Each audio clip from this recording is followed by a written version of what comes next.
bonjour. Bonjour. Alors, pourquoi on aime Omar Khayyam, à ton avis? Bon, écoute, je sais pas pourquoi quelqu'un aime Omar Khayyam. Moi, je sais que j'aime Omar Khayyam. Ah ben moi aussi. Alors moi je sais pourquoi je l'aime, mais toi? Ah ben, tu vas peut-être m'expliquer pourquoi tu l'aimes alors. Non, on va pas se renvoyer la balle constamment. Tu vas peut-être nous lire un peu du Omar Khayyam pour commencer. Oui, mais je suis pas très bien installé pour ça, mais c'est sûr que moi j'aime ce personnage. Mais on lira, il prend toujours des sujets qui sont des sujets, ce qu'on appelle concrets, lui, la vie concrète qu'il est sur Terre, et à partir de là, il fait apparaître la réalité des choses. Voilà, par exemple, il dit, j'entends dire que les amants du vin seront damnés. Il n'y a pas de vérité. Mais il y a des mensonges évidents. Si les amants du vin et de l'amour vont en enfer, le paradis doit être vide. Le paradis doit être vide. Ouais. Alors c'est pas l'apologie de l'alcool, on est bien d'accord. Oh, ça n'a rien à voir avec ça. Le vin, c'est l'amour. Le vin, c'est l'amour qui procure cette ivresse, qui représente cette ivresse de l'amour. Dans l'islam, c'est comme ça qu'il est vu d'ailleurs, le vin. Le lait, c'est la connaissance, la pureté même de la connaissance.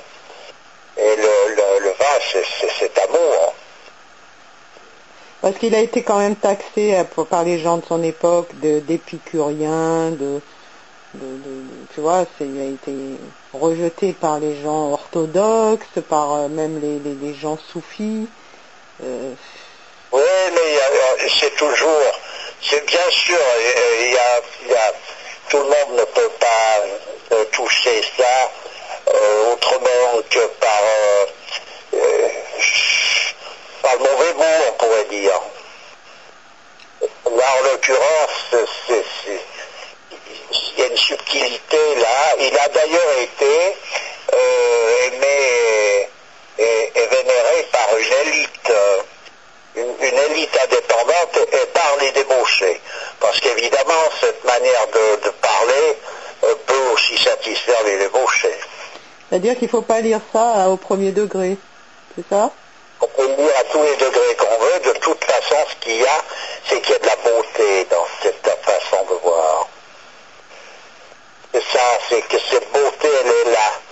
Même pour celui qui prend le vin pour la boisson alcoolisée, il ne peut pas boire en pensant à Omar Khayyam comme on peut boire comme vraiment un dépravé. Il est obligé d'y mettre un brin de poésie qui l'oblige donc à se surpasser. Et disons qu'en l'occurrence, ce qu'il faut bien concevoir, c'est que cette façon de parler du vin, c'est la manière de parler de l'amour. L'amour, ce véritable amour qui fait donc tenir les étoiles dans le ciel, comme je l'ai déjà dit, dont te parler. C'est pas simplement une passion qui chatouille, quoi. C'est tout autre chose. Alors j'ai fait une audio où j'ai lu quelques quatrains d'Omar Khayyam, mais toi tu les lis beaucoup mieux que moi, alors tu pourrais peut-être en lire quelques-uns. Oh, je peux... je les lis mieux, je ne sais pas, mais je peux en lire à l'occasion. Oui, j'en ai un là sous les yeux.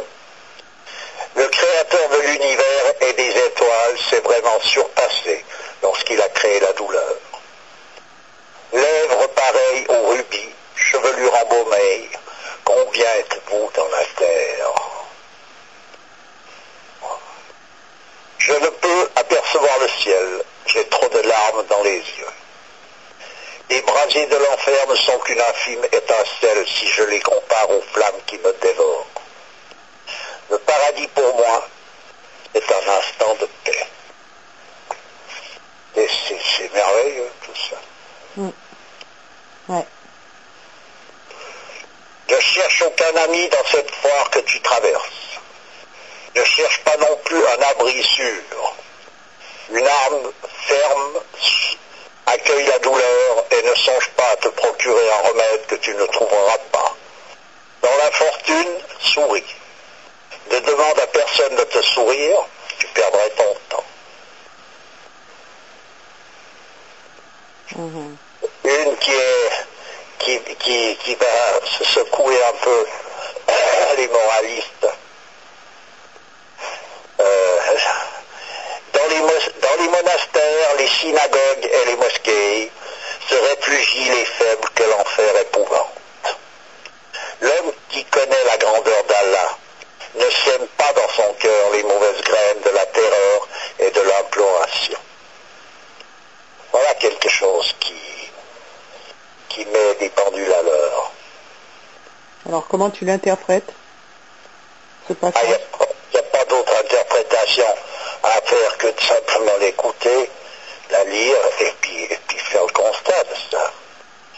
Quand il dit dans les monastères, les synagogues et les mosquées se réfugient les faibles que l'enfer épouvante. Ouais. L'homme qui connaît la grandeur d'Allah ne sème pas dans son cœur les mauvaises graines de la terreur et de l'imploration. Voilà, c'est bien vrai. Ça ne peut pas être plus vrai. À présent, pour vivre ça de cette façon-là, il faut effectivement donc connaître la grandeur d'Allah. On ne peut pas improviser ça sous aucun prétexte.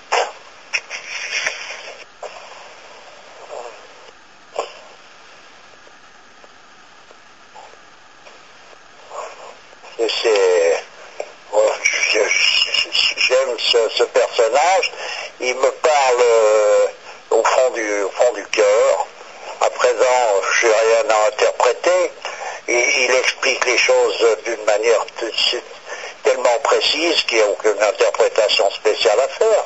C'est comme ça.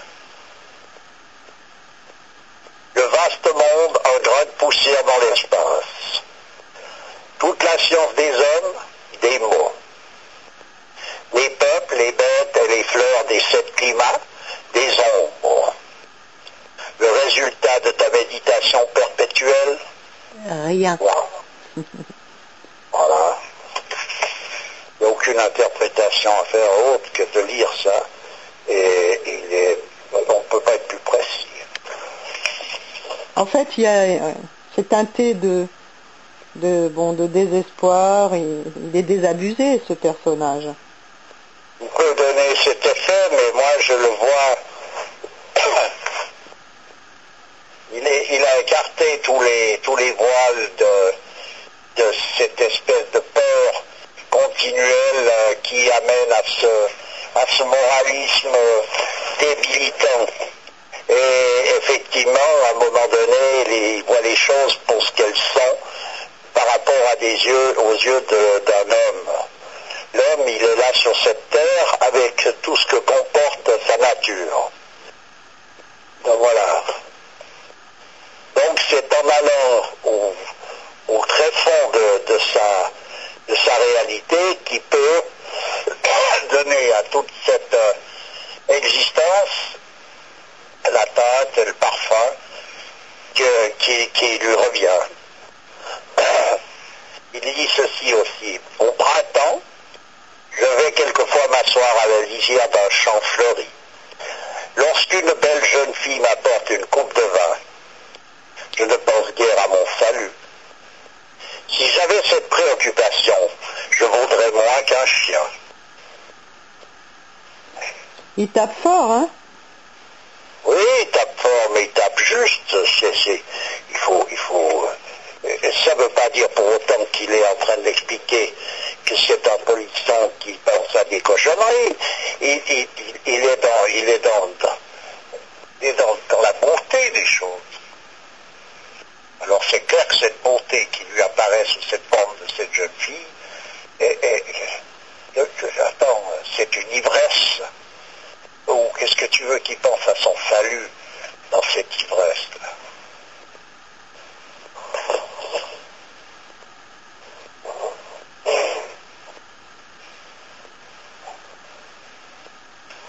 ne m'intéresse plus. Lève-toi pour me verser du vin. Ce soir, ta bouche est la plus belle rose de l'univers. Du vin, qu'il soit vermeil comme tes joues, et que mes remords soient aussi légers que tes boucles. Que tes boucles. Oh. Je comprends que ça puisse prêter à confusion, que ça ait pu en tout cas. Ça prête à confusion uniquement chez les gens confus, parce que autrement il n'y a aucune confusion possible. C'est ça, c'est imprégné de beauté. Et la beauté, c'est quoi? Le parfum de la vérité. C'est ça, c'est le parfum même de la vérité. Donc, voilà ce qui apparaît en priorité. C'est ça. Alors après, si l'interprétation de ces paroles, en passant par la pensée de quelqu'un, va se promener dans des couloirs obscurs, c'est que c'est lui-même qui est dans ces couloirs obscurs, mais c'est pas Omar Khayyam. Voilà.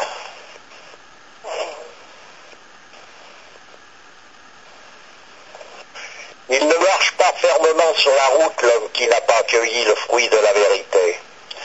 S'il a pu le ravir à l'arbre de la science, il sait que les jours écoulés et les jours à venir ne diffèrent en rien du premier jour décevant de la création. Alors là, c'est pas un affront à Dieu contre lui? Non, non, non, non. Le premier jour décevant de la création? Oui, ben la création, vue par le côté des sciences traditionnelles, la création reste à deux positions, mais elle a une position certaine, c'est la chute. Oui, absolument. Ah, ben alors voilà. Il parle de cette chute, en fait.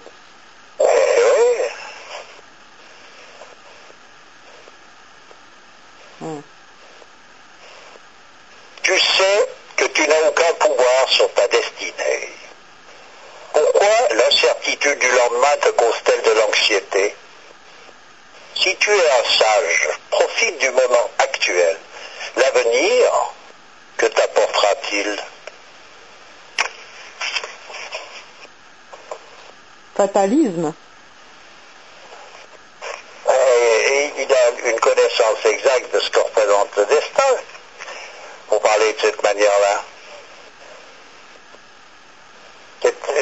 L'inéluctabilité du destin, qui n'est pas quelque chose à retourner, revoir, je ne sais quoi. Il y a quelque chose d'inéluctable dans le destin. C'est mal compris de nos jours parce qu'on confond le destin avec tout un imbroglio de pensées. On aurait voulu ceci, ou on est en accord avec, on a choisi, enfin bref, il y a tout un espèce d'imbroglio qui vient masquer en quelque sorte la réalité des choses. Mais lui, il a bien saisi que le destin, c'est quelque chose d'absolument inéluctable, et que si nos pensées sont en accord avec le cheminement qui nous amène à tel fait qui va représenter donc notre destin, c'est pas une raison suffisante pour estimer que le destin est malléable, tout simplement parce qu'on a pu penser le long de ce cheminement-là. C'est quelqu'un qui tout d'un coup se retrouve devant un dilemme et qui choisit telle option plutôt que telle autre, il ne fait simplement que d'accomplir ce qui est en accord avec son destin. Alors il peut avoir l'impression et l'illusion d'avoir choisi, c'est possible, mais ça reste très illusoire. Donc on n'a aucun pouvoir sur la destinée. Non. On ne peut rien faire qui puisse influencer cette destinée. Mais on ne peut pas faire sur notre... Pourquoi? Parce que c'est quelque chose qui est déjà gagné. C'est pas quelque chose, c'est pas un avenir, la destinée. La destinée, c'est le destin d'un homme qui apparaît, qui naît sur cette terre. Et il n'est pas en train de partir dans un avenir, il est en train de venir vivre ce qu'il a gagné, en quelque sorte. Donc c'est déjà fait. D'accord. Donc, ce qui vit et la manière dont il vit ces événements, c'est ce qui va préparer le futur. Voilà comment on peut envisager la chose par rapport aux doctrines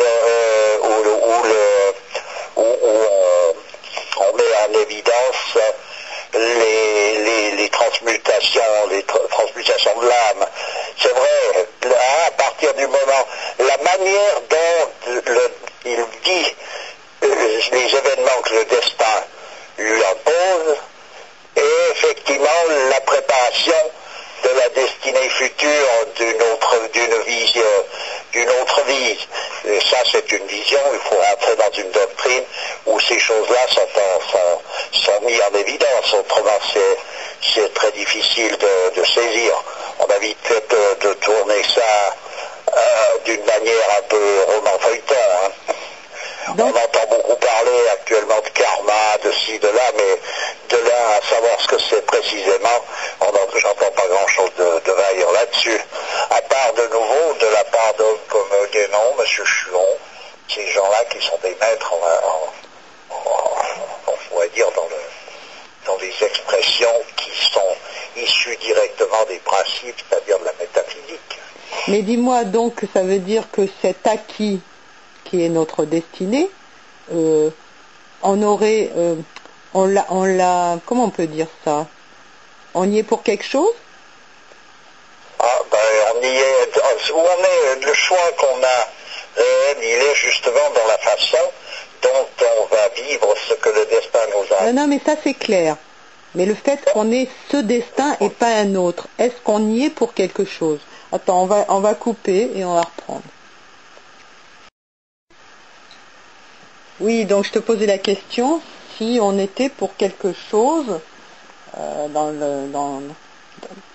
face au destin qu'on a hérité.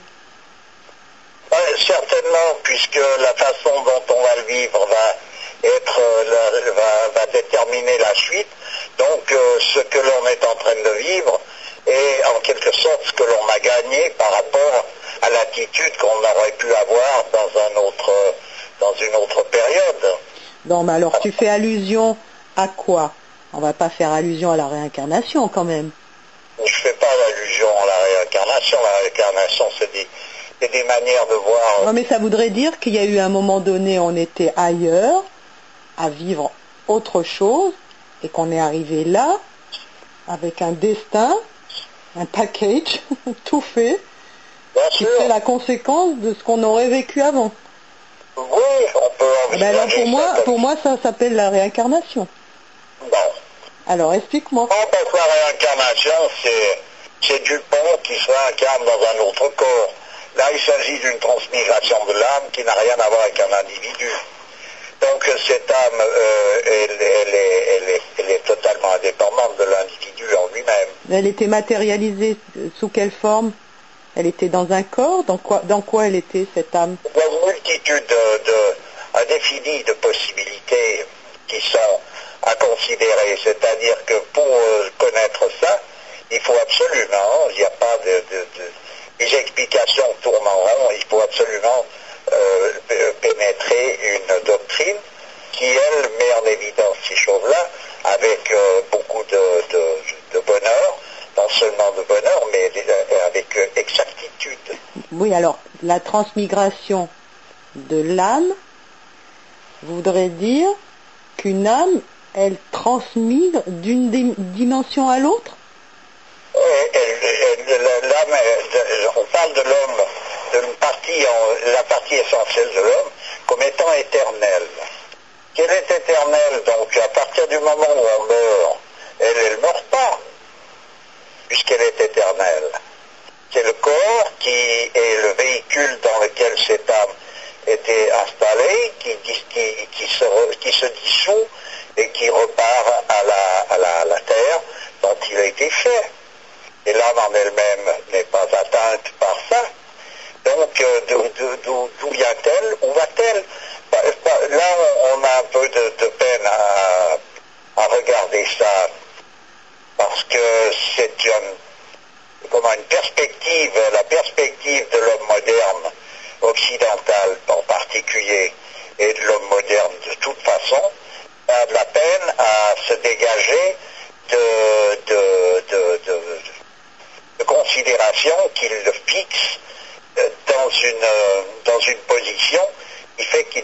n'arrive pas à non seulement imaginer, mais à saisir cette immortalité, ce qui est mortel dans un homme, ce qui ne l'est pas. L'homme est fait de temps, il est fait aussi d'éternité. Et comment positionner ces choses-là? Voilà. Mais là, je me pose la question, où est notre âme avant notre naissance? Si elle vivait, elle était où concrètement? Oui, ben là, ce qu'on peut voir, qu'il faut voir, c'est par des symboles. Regarde l'eau qui est un symbole intéressant. La pluie, il pleut, les gouttes d'eau tombent, elles tombent partout, dans tous les coins. Il y a des gouttes d'eau qui tombent dans des rivières, d'autres qui tombent dans des champs de pommes de terre, bref. Mais le but réel, la finalité de cette eau et de toutes ces gouttes d'eau, c'est quoi? C'est l'océan. Le jour où cette goutte rejoint l'océan, elle a rejoint en quelque sorte sa réalité profonde. Voilà. Tant qu'elle n'a pas rejoint ça, il faut qu'elle parcourt tout le chemin qui lui est imposé pour arriver jusqu'à cet océan. Bon, là, on évoque un peu les états multiples de l'être de Guénon, là. Ouais, peut-être, en tout cas, voilà comment on peut envisager ça. Et une goutte d'eau qui se trouve dans un cours d'eau, dans un grand fleuve. Les traditions sont en quelque sorte les fleuves. Les fleuves qui amènent cette eau vers son but final. Voilà. Donc, une goutte d'eau qui tombe dans une fleuve, elle devient ce fleuve qui, lui, se dirige vers cet océan. Tu veux dire que l'homme, tant qu'il n'est pas arrivé à cet état de primordialité, est damné, on va dire damné, parce que l'existence, telle qu'elle est vécue, c'est pas le paradis sur terre quand même. Donc, l'homme est damné donc à devoir vivre cette existence-là sur terre. C'est une manière de parler, parce que si on veut toucher ces choses-là, il ne faut pas utiliser le langage religieux qui, lui, n'est pas fait pour ça. Alors on parle de damné, de condamné, de paradis, d'enfer. C'est un autre symbolique, une autre manière d'aborder les choses qui est parfaitement orthodoxe, mais je veux dire, si on veut saisir ce que représente ce mouvement et cette transmigration même, il faut toucher un autre aspect de la doctrine où le domaine religieux n'a plus il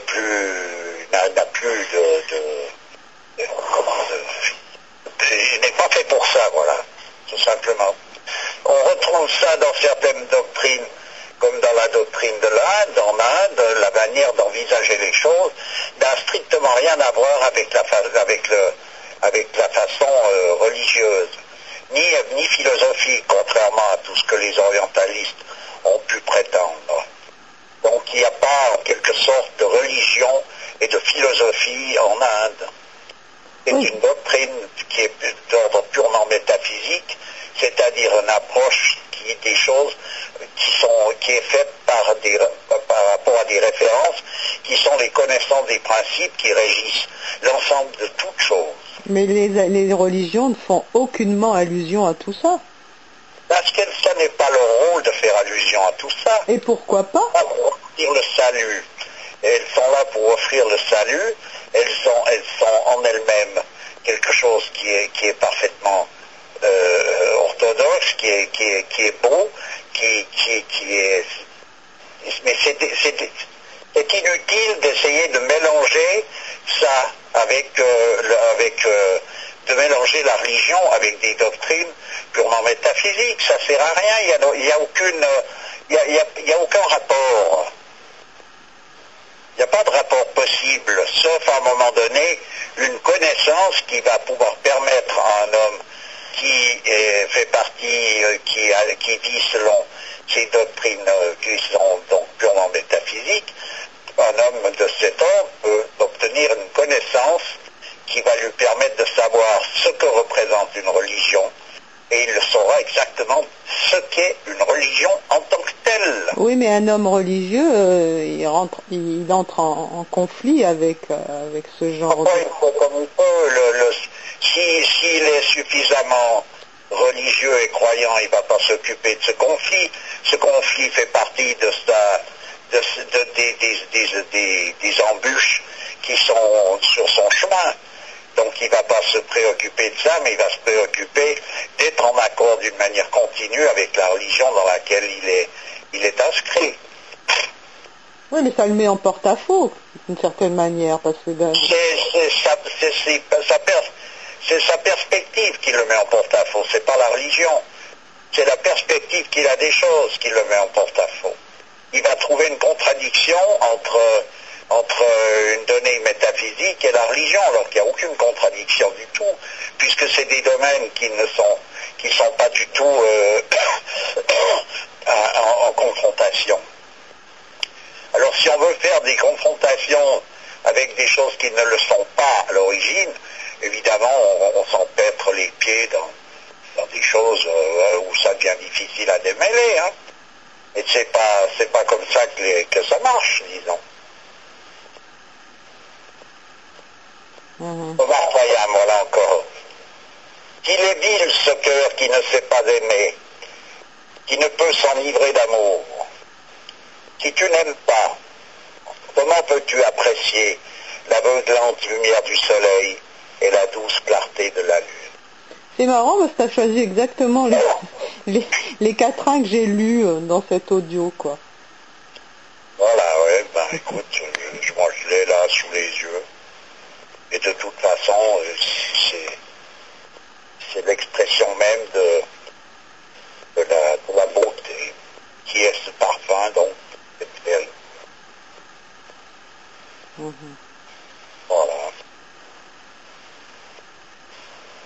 Ouais, par rapport à ce qu'on a évoqué, ça laisse quand même perplexe, hein.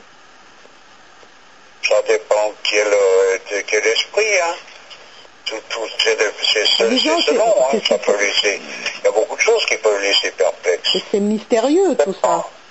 Dans le domaine religieux, on peut rester perplexe devant tout d'un coup des expressions qui apparaissent, donc des impossibilités si on regarde ça d'un point de vue rationnel.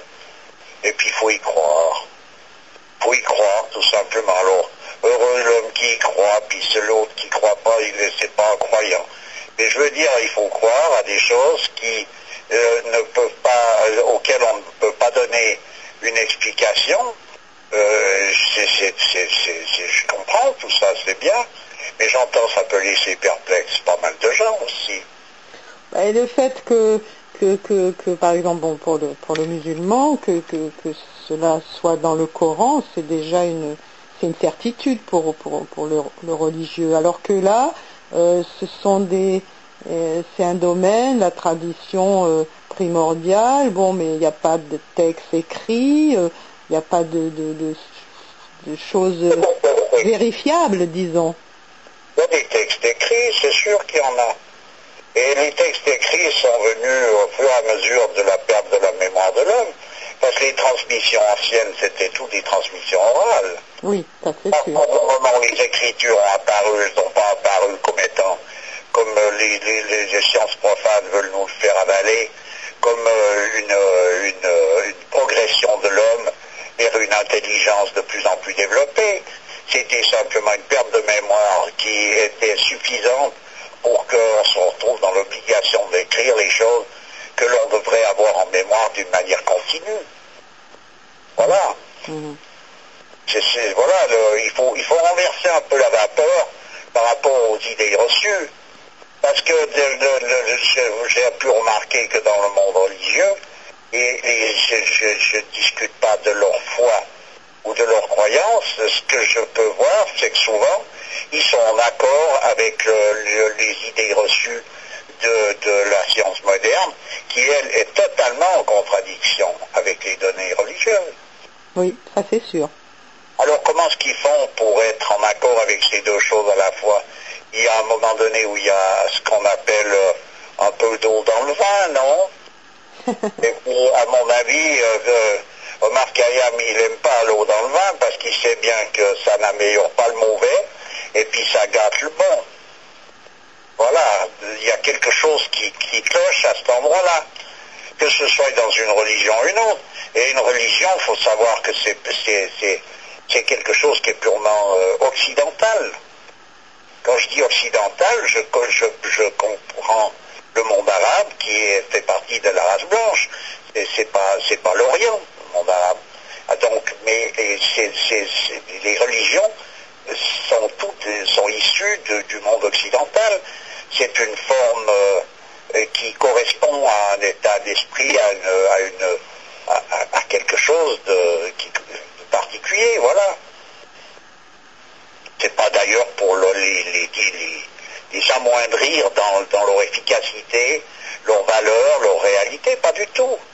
Et simplement, il faut les situer où elles sont et ne pas les mélanger ça avec des doctrines métaphysiques qui ne sont en tout cas pas en contradiction avec, parce qu'elles ne peuvent pas l'être, mais c'est des domaines très différents. Entre une connaissance, une certitude ou une croyance et une foi, il y a une différence qui est bien précise. Voilà, c'est tout. À présent que l'un amène à l'autre, ou qu'il y ait à un moment donné quelque chose, puisqu'il n'y a pas de contradiction réelle, c'est clair qu'un homme qui a une certitude, de par cette certitude, peut obtenir inévitablement la foi, ou un homme de foi peut obtenir une certitude à travers cette foi. Ça, c'est une affaire entendue, puisqu'il n'y a pas de contradiction. Et j'entends, c'est des domaines, c'est une manière, c'est une perspective qui n'est pas la même. Voilà. Oui, mais on a vite peur de tomber dans l'hérésie quand même. Oui, mais si on a peur, c'est quand donc on est loin de l'amour, dont parle Omar Khayyam. La peur, j'ai cité un de ces quatrains concernant les hommes qui se réfugient dans les monastères, les mosquées et les synagogues. Voilà. Se réfugient ceux que l'enfer épouvante. Donc il y a la peur, elle est une position d'ignorance. Donc pour un ignorant, cette peur, elle est présente, et la religion lui permet de pouvoir comment ce qu'il faut dire,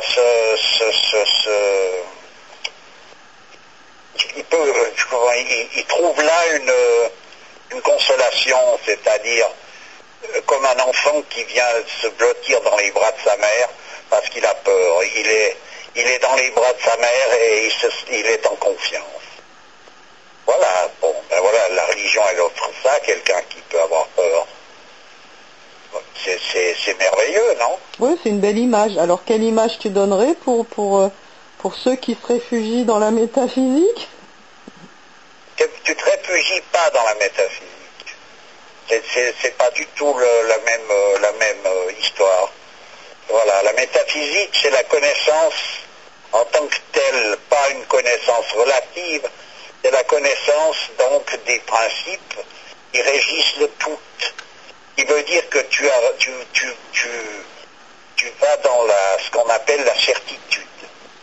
Une certitude, quelqu'un qui est dans la certitude, il n'a pas besoin de se réfugier nulle part. Ça n'a aucun sens. Mm-hmm.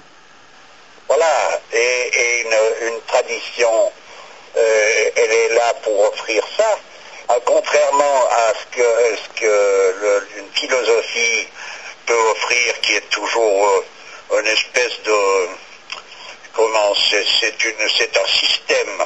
Philosophie, c'est un système clos, voilà, qui tourne, une sorte d'idiosyncrasie. Attends. Alors tu parlais d'idiosyncrasie. Tu peux expliquer un petit peu? Je parle de la philosophie. Oui. La philosophie, c'est quelque chose d'une invention d'ailleurs très moderne, à moins qu'on prenne l'étymologie réelle du terme philosophie. où on rentre alors dans la philosophie hermétique, c'est-à-dire une forme de connaissance. Mais ce qui est appelé philosophie, c'est des systèmes clos qui sont toujours nés d'un personnage ou d'un autre, qui, dans son système, crée des limites qui sont ses propres limites, alors que le domaine de la métaphysique est totalement illimité.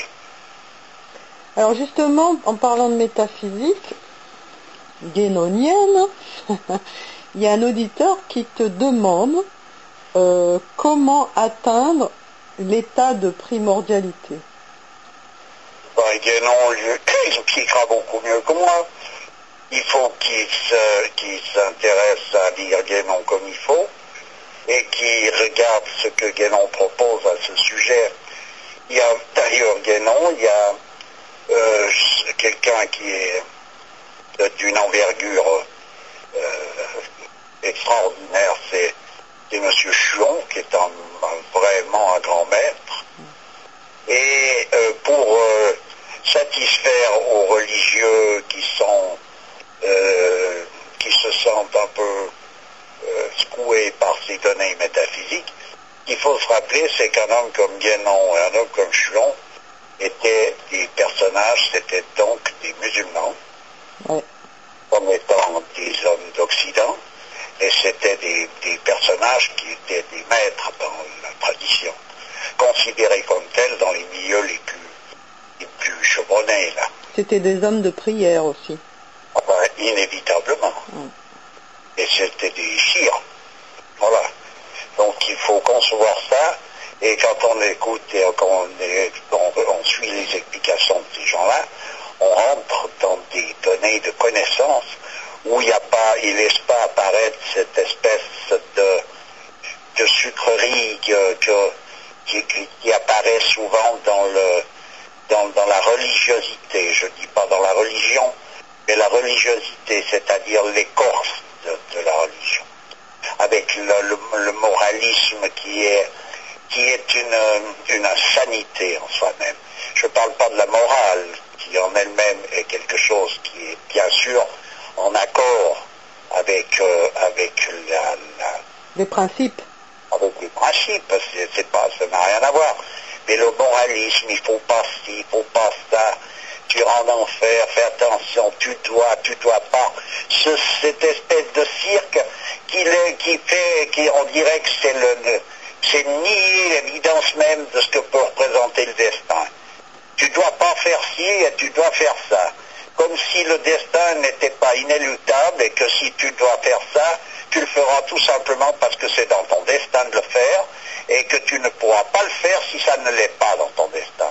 Alors que dans une religion, il y a un accord profond sur le côté effectif de ce que représente le destin. Donc on nie la religion avec le moralisme. Voilà.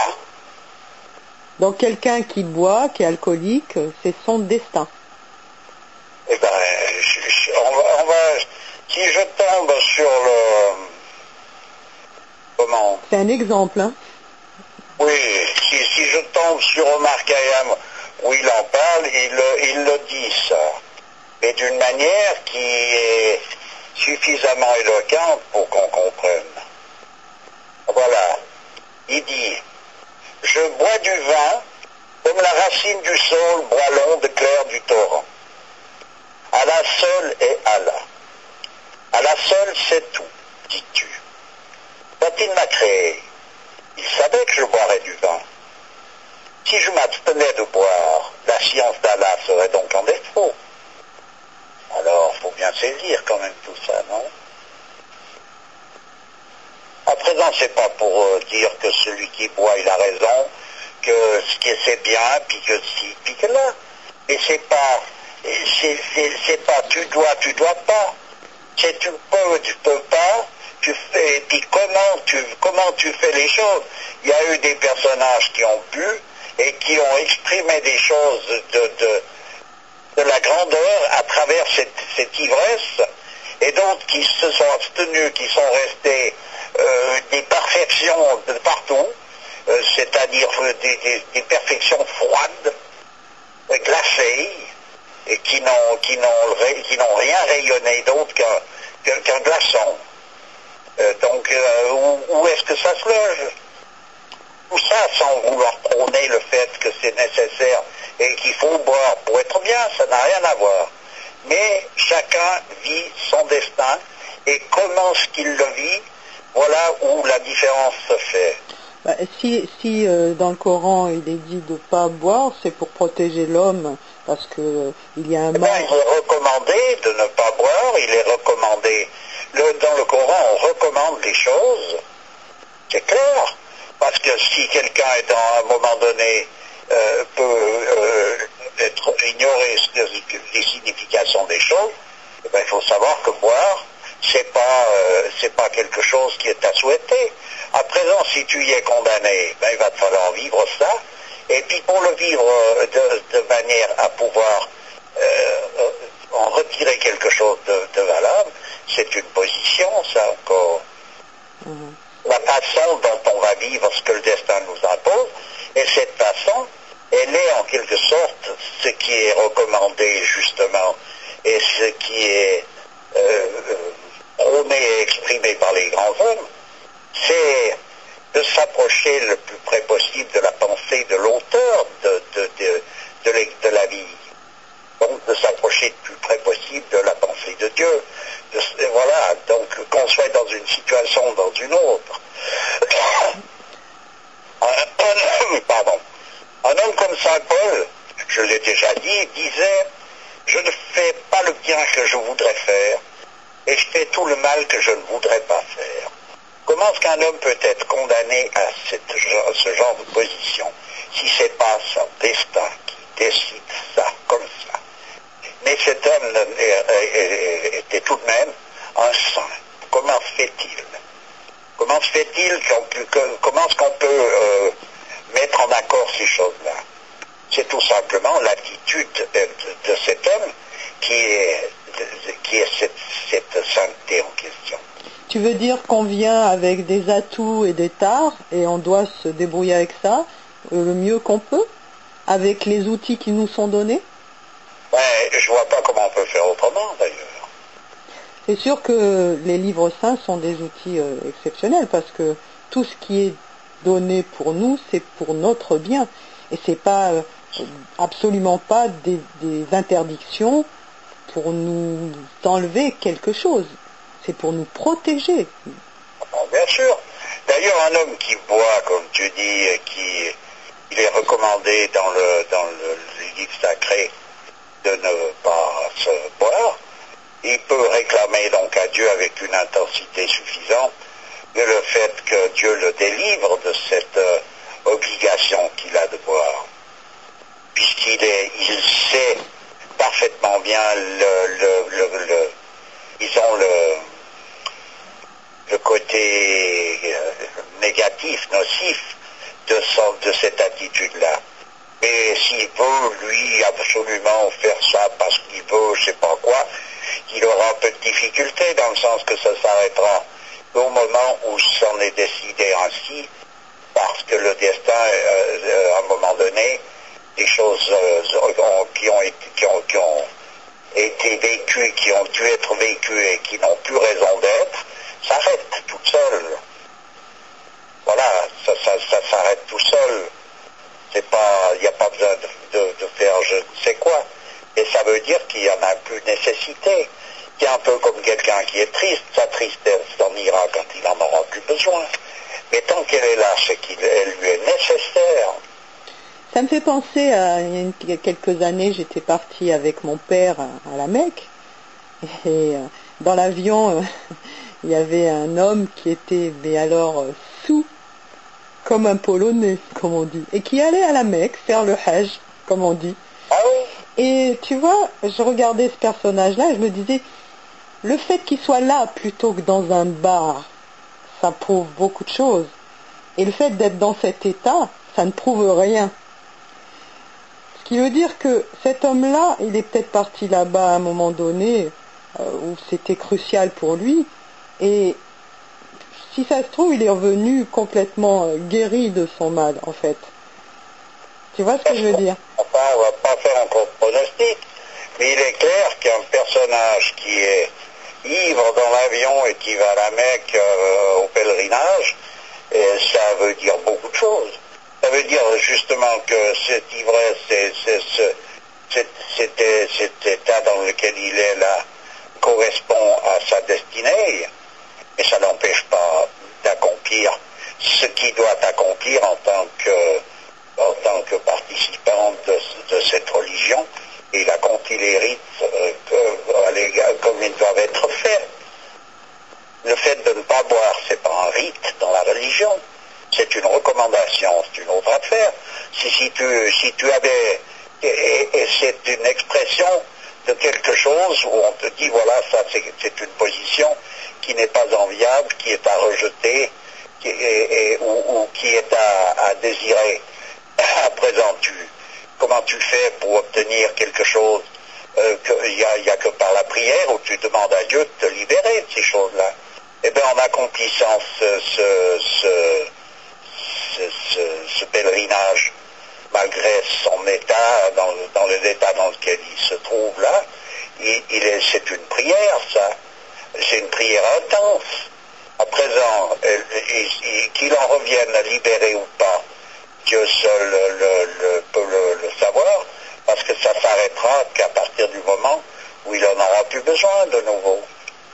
Il peut y avoir un temps qui s'écoule entre la demande et puis la réponse. Voilà, si la demande est faite au moment où la réponse doit arriver, ben, c'est instantané. Mais si un temps doit s'écouler, ben, ce temps s'écoulera. Et c'est pas ça qui va miner la patience du croyant, puisque de nouveau, ce qui est surtout recommandé, et qui est plus important que le fait d'arrêter de boire ou pas, ou de ci ou de là, ou de je ne sais quoi, c'est la patience. Il est bien exprimé dans l'islam. De ce qui est important, c'est la patience. Ce qui est encore plus important, c'est la patience. Et ce qui passe par-dessus tout, c'est la patience. Et dans le monde chrétien, on dit que la patience est la mère des vertus. Donc, voilà quelque chose qu'un homme il est dans un choix possible, parce que la patience, c'est quelque chose à laquelle il peut agréer. Le destin, c'est les fêtes. C'est le domaine des fêtes. Voilà, il t'arrive ça, à tel moment, à tel instant. Et tu peux être dans un état de patience. Ça t'appartient, ça fait partie de cette liberté. Et c'est ce qui passe par-dessus toute expression de morale quelconque. C'est pour ça que, tu vois, j'avais plutôt un regard avec mon père, on avait plutôt un regard de compassion pour cet homme-là, et plutôt que d'être dans un jugement. Et seul Dieu connaît l'état de nos cœurs, quoi. Ce qui veut dire que un homme comme ça... Je dois dire que si je tombe sur un homme comme ça, je suis en pleine admiration, parce que il faut essayer d'imaginer d'être bourré, d'être un adepte de l'alcool, et d'être bourré comme c'est pas permis, et puis d'aller faire un pèlerinage à la Mecque. Faut essayer de se mettre dans la peau du personnage. Je vais te dire, il faut y arriver. Hein. Donc moi, je suis en pleine admiration. Voilà. Pas parce qu'il boit, mais parce que malgré qu'il est condamné à ça, il perd pas le nord. Absolument. Et là, tu vois, il y a des gens qui ne sont pas condamnés à ça, puis qui ont perdu le nord en se croyant quelque chose. Ils se prennent pour des personnages, ils se font un roman de leur propre individualité. Ben, lui, il n'a aucun roman à faire. Il voit bien qu'il est dépravé, qu'il est comme une épave. Et ben, il tire son épave là, il traîne son épave où elle doit aller. Bien, tu vois, c'est lui qui tire, c'est lui qui conduit. C'est pas l'épave qui conduit, c'est lui qui conduit. Ben, moi, je suis en pleine admiration devant un personnage comme ça. Parce qu'il faut aller au-delà de quelque chose de ressenti. Il faut aller bien au-delà. C'est un personnage remarquable. Et c'est pour ça que je me garde bien de juger quiconque, tu vois, parce que qui sait si ce personnage sera pas beaucoup plus près de Dieu ou ne l'est dans quelques années, tu vois ce que je veux dire? Il y était peut-être plus près, même quand il était bourré. Hein. Attends, si le fait d'être près ou loin de Dieu, ça tient un verre pinard, ça veut Mais là, t'es pas en train de faire l'apologie de l'alcool, j'espère, parce que non, franchement, faut arrêter, là, je sais que tu ne bois pas, mais tu fais pas l'apologie de non, mais l'alcool. pour dire, ça tient, c'est pas parce qu'on boit pas qu'on est des saints, et puis qu'on a gagné je sais pas quel paradis. En tout cas, Omar Khayyam, il nous fait délirer. Parce qu'on était parti pour parler d'Omar Khayyam. Alors tu peux peut-être finir là, t'as 1 minute et quelques, avec un quatrain d'Omar Khayyam peut-être. Oh, ben voilà, par exemple. Fais vite, hein, parce qu'il reste plus de temps. L'amour qui ne ravage pas n'est pas l'amour. Un tison répand-il la chaleur d'un brasier? Nuit et jour, durant toute sa vie, le véritable amant se consume de douleur et de joie. Voilà, Omar Khayyam. Ouais, c'est magnifique, hein. Ah oui, c'est magnifique. C'est magnifique une âme comme celle-ci. Il y en a encore un, vite fait, si je le... Vas-y. Dans une taverne, je demandais à un vieux sage de me renseigner sur ceux qui sont partis. Il m'a répondu, ils ne reviendront pas. C'est tout ce que je sais. Bois du vin. Et il y en avait une aussi que j'aimais beaucoup, c'est que l'homme, quand il naît, il est sûr d'avoir 2 choses. C'est la souffrance et la mort. Ouais. Je n'ai pas tous les yeux, mais j'en ai un autre là. Non, mais on n'a pas le temps. Ô Seigneur, réponds-nous. Tu nous as donné des yeux et tu as permis que la beauté de tes créatures nous éblouisse. Tu nous as donné la faculté d'être heureux et tu voudrais que nous renoncions à jouir des biens de ce monde. Mais cela nous est aussi impossible que de renverser une coupe sans répandre le vin qu'elle contient. Non, pas être plus réaliste que ça quand même, non? Ouais. Ben écoute, je te remercie bien. Ben, c'est avec plaisir. Allez, au revoir.